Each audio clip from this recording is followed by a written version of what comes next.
Hello, it is Zaney here. Alright, I'm a little sick, so bear with me.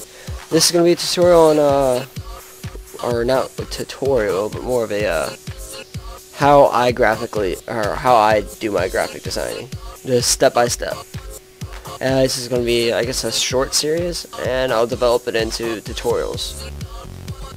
But I'm going to be focusing on 3 main programs: Photoshop, Lightroom, and Cinema 4D. These 2 programs right here, these are Adobe programs, so they're not too expensive, but I mean, they're they're probably your best programs you're ever going to use. This is what I use for color corrections, as you can see right here. I didn't have it like this before, but yeah, it looks pretty good now. So yeah, I'll be doing a tutorial on each main 3 programs. So we're just gonna hit up Photoshop right now, how I normally do a background. So I'm just gonna open up some text that I've already made.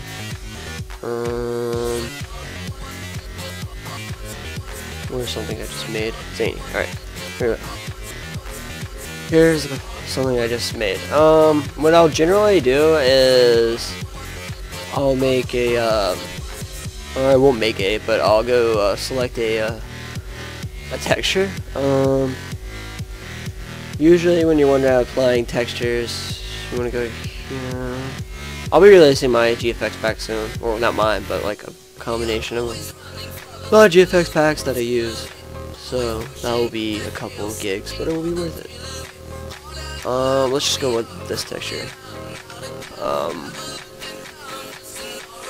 Sorry, my computer's a little slow because I'm recording. But pretty much we go up here and I'll do this. Get my Control T. Do them like this. Sorry about like these things right here. Since I switched my monitors, it's been weird. So bear with me. So you'll see it lock on, and you just want to get that little lock on going. And a little lock on. Alright, there we go. So now what you want to do is come over to your toolbar, which I have on my other monitor. And you just want to go hold Control or Command if you're on Mac. And you'll highlight it, and it'll be all like this. And then you want to press Control Shift I to inverse the selection, or you can go up here and go to select and then inverse. But now what you're going to do is press delete, and that will delete it. So now it's like that, and generally it'll look good when you do an overlay. See, look how it's all dull right now. Now it's a little lightened, looks better. And you just wanna, you can usually excuse me, let me get this out of here. Usually want to group it. Alright, group it and do this and just put it in a group. Just call it your text. But yeah, just call it your text, and that's pretty much the first part of it.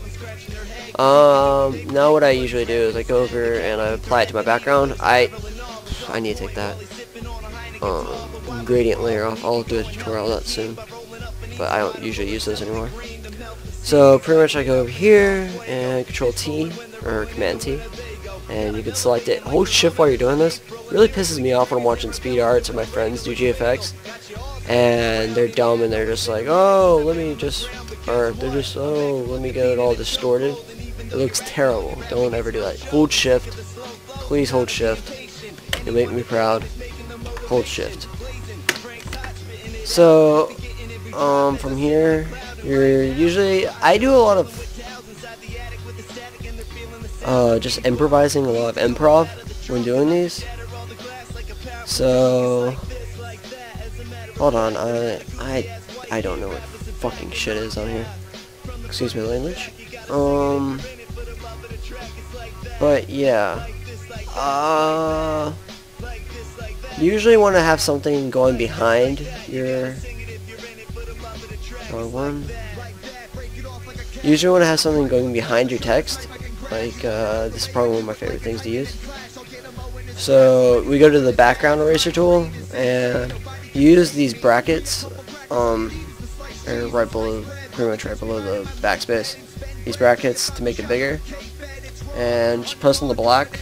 That's how I do things. Other people, they'll just erase it out, but this is what I do. I think it looks better, just my opinion. Then we go to labeled, and we'll put this text, or it's all about layering, so you just want to put it right there. Alright.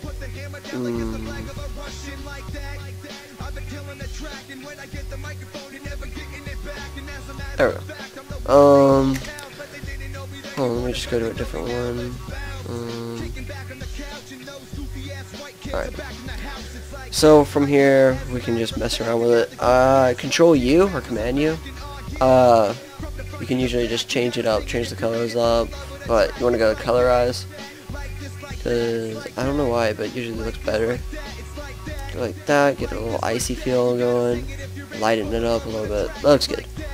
So if you really want to get fancy, you can do this and just duplicate layer, right click it, duplicate layer, put it above it, and then you can usually just do an overlay, and it looks pretty damn cool, my opinion. So now all these three are looking pretty good, but you don't want to work on both sides at the same time. Only work on one side per time, because I'll show you in a second. So once you have it going like this, you just want to add some flares usually, and it will look pretty good. Here, this one should be fine. Yeah, and we can just do the same thing. Background eraser tool, get all this black out of here. Get all this black out of here.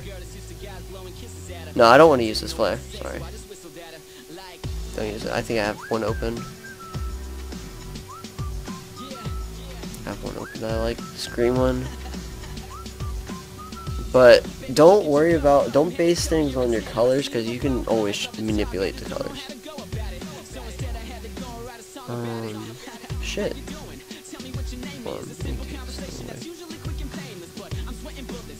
This is another thing. Fuck me.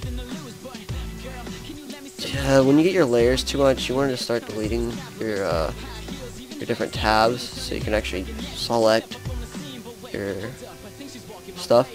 But anyways, you'll figure that out on yourself. But here we go. We got this nice looking flare. Ugh. Fucking hold shift while you're doing this so you can get a good 90 degree. Unless your text is odd, like odd shaped, then you can mess around with it. But I usually do it like this, and I'll put it on usually both sides. So I'll do like one here. Hold on. There's duplicate this, and I'll put one right here. But if you want to get something that's just locking on, it's pissing you off like it usually does for me, and you want to get this part of the flare right here, hold on, zoom out, this part of the flare right here, right there, you usually just want to zoom in on it and then pull it up just a tad bit so you can see it. So now it looks good. Fit on screen, zoom in a little bit. Alright, now what we can do is we can go to Control U, colorize it. We can usually just make it white. White actually does look pretty good, but I'm not going to do that. Go to 0. Like this. Lighten it up a little bit, because you want it too dark. Do that, alright. And I'm just going to delete this one and reapply it.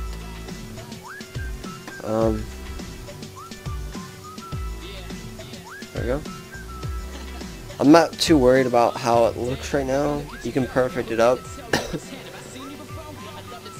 in a second, but oh yeah, and also when you're using your eraser tool, use this soft touch. I think it's called soft touch. Soft, should come up.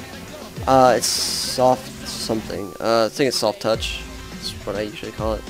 And that's probably your best friend, because look, it doesn't delete it, but it fades it, and it makes it look really nice. Alright, so now that, just say we're done right now. Just say that we're done. So what we're going to do is we should create a group first. Close it out like that. And put everything that you just did in it. Make sure your layering is alright. Alright, and then you want to duplicate the group. And what you can do is go to image, or not image, edit, transform, horizontal, and it will, oops, I did it the wrong way. Oops. Alright, Control T, and then you can just flip it around so it goes to 90 degrees. Or 180. That should be right. Right? Yeah. So now that you have it like that, then you can throw this over here. Hold on. This one over here. Alright. And then now you can just hold shift so it doesn't move, and you can just put it over here. Perfect. And then some of your layering is going to be cut off, so what you're going to do is just go back over to this and open it up, because you can't erase it while it's in a group. Just open it back up and just erase the stuff down here. And that's pretty much my first steps of making a background. So yeah, comment, rate, subscribe, and I will show a Lightroom tutorial next. There should be an annotation in the top right for the next video. Peace out.